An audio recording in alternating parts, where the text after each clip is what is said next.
नमस्कार दोस्तों, आज है 4 फरवरी 2023 और आज की बड़ी अपडेट्स आ चुकी हैं। यूपी ट्रिपल एससी की तरफ से 2406 पदों पर विज्ञापन को लेकर पूरी अपडेट हम आपको देंगे, पूरा कार्यक्रम की जानकारी देंगे। योगी सरकार ने बेरोजगारों के लिए बड़ा फैसला ले लिया है और कौन कौन सी शिक्षक भर्तियां लटक गई हैं, क्या कारण है, एपीएस भर्ती विज्ञापन कब तक, यूपी बोर्ड और यूपी शिक्षकों के लिए भी महत्वपूर्ण सूचना आ चुकी है। तो चलिए वीडियो पर सभी अपडेट शॉर्ट्स में देखते हैं, लेकिन उससे पहले इस चैनल को सब्सक्राइब करके बेल आइकन दबा लें ताकि लेटेस्ट अपडेट मिलती रहे।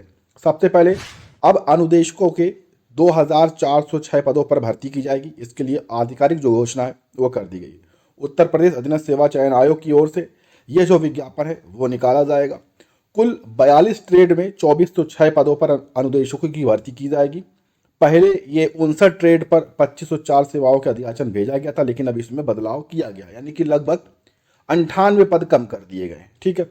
अब आयोग के सचिव हैं अवनीश कुमार सक्सेना, उन्होंने बता दिया है कि अभ्यर्थी अब 28 फरवरी तक आवेदन पत्र के साथ आवश्यक शैक्षिक एवं अनुभव प्रमाण पत्र अपलोड कर सकते हैं। तो अगर आप इच्छुक हैं तो आधिकारिक वेबसाइट पर जाएं और सभी प्रक्रियाओं को सुविधापूर्वक सही तरीके से अपनाएं ताकि आप इसमें प्रशिक्षण ले सकें और नौकरी पा सकें।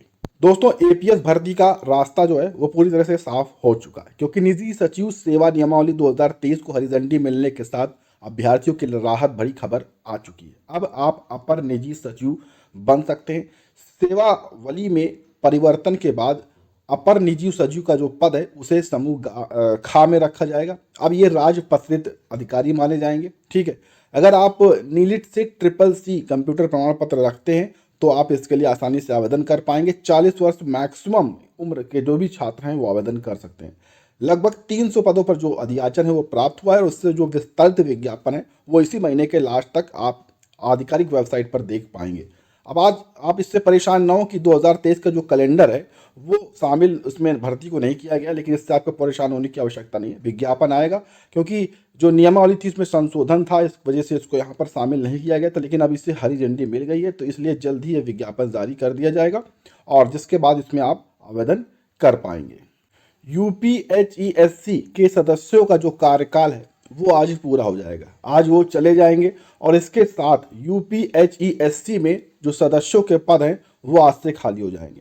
अब ये खाली होने के साथ जो संबंधित इस विभाग की भर्ती प्रक्रियाएं हैं वो पूरी तरह से ठप हो जाएंगी, क्योंकि बिना सदस्यों की कोई भी भर्ती प्रक्रिया आगे नहीं बढ़ेगी। ठीक है। अब यहाँ पर आप देखेंगे कि इस समय विज्ञापन 51 के तहत असिस्टेंट प्रोफेसरों के 1017 पदों पर भर्ती गतिमान है, जिस पर अभी परीक्षा करानी है। छात्र लगातार विरोध कर रहे थे परीक्षा तारीखों का ऐलान किया जाए, लेकिन ऐलान तो अब दूर की बात है।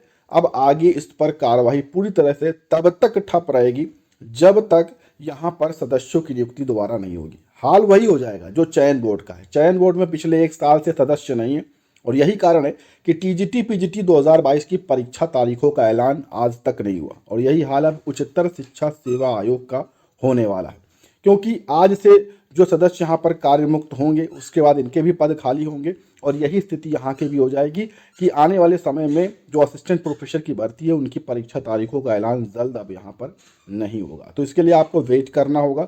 जब तक सदस्य नहीं आएंगे तब तक, चाहे वो चयन बोर्ड की भर्तियाँ हों, चाहे वो आयोग की भर्तियाँ हों, उच्चतर शिक्षा सेवा आयोग की भर्तियाँ हों, सभी अब यहाँ पर पूरी तरह से रुकी रहेंगी और इन पर कोई भी आगे परीक्षा या नया विज्ञापन नहीं हो पाएगा। उत्तर प्रदेश के बेरोजगारों के लिए अच्छी अपडेट है, क्योंकि अब इन्हें 2.25 लाख रुपए यहाँ पर दिए जाएंगे।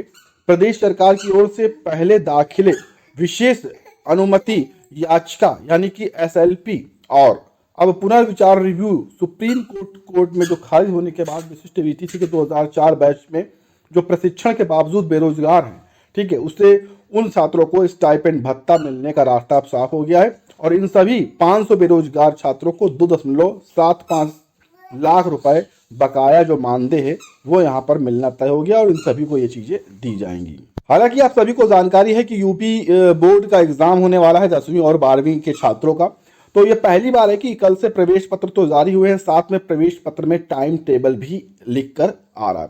साथ में यहाँ पर ये भी एक आदेश आया है कि इस बार अब जूते मोजे जो है वो छात्र पहनकर जा सकते हैं, वो नहीं उतरवाए जाएंगे। ऐसे बहुत सारे नए आदेश आए, तो उस आदेश को आप जरूर पढ़ लें और पिछले वीडियोज में भी हमने बताया है, वहां से भी जाकर आप देख लें। परिषदीय कर्मचारियों का जो जीपीएफ है व एनपीएस है वो डाटा अब ऑनलाइन किया जाएगा। 1 अप्रैल तक आवश्यक कार्यवाही करने के निर्देश महानिदेशक की तरफ से जारी किए गए कि एनपीएस का जो डेटा है, जीपीएफ का जो डेटा है वो पूरी तरह से ऑनलाइन कर दिया जाए, ताकि कभी भी किसी भी समय कोई भी अधिकारी हो, कोई भी शिक्षक हो, वो अपना मानव संपदा पोर्टल पर उसे मिलान कर सके, उसे यहाँ पर चेक कर सके। तो कुल मिलाकर धीरे धीरे जो शिक्षकों का जो पूरा डेट, सांख्यिकी अधिकारी के दोनों पद यहाँ पर खाली रह गए। जी हाँ, परिणाम जारी हुआ और इसका जो परीक्षा हुई। वन एवं वन्य जीव विभाग के लिए 6 साल पहले यह भर्ती आई थी और 31 जनवरी को साक्षात्कार में केवल 2 अभ्यर्थी पहुंचे और दोनों अभ्यर्थियों का चयन भी नहीं हो पाया। तो ये पूरी तरह से जो भर्ती आई थी, पूरे पद इसके खाली रह गए। तो ऐसे ही लेटेस्ट अपडेट के लिए आप चैनल को सब्सक्राइब करें। आज की महत्वपूर्ण अपडेट्स थी, इसलिए वीडियो को लाइक शेयर जरूर कर लें।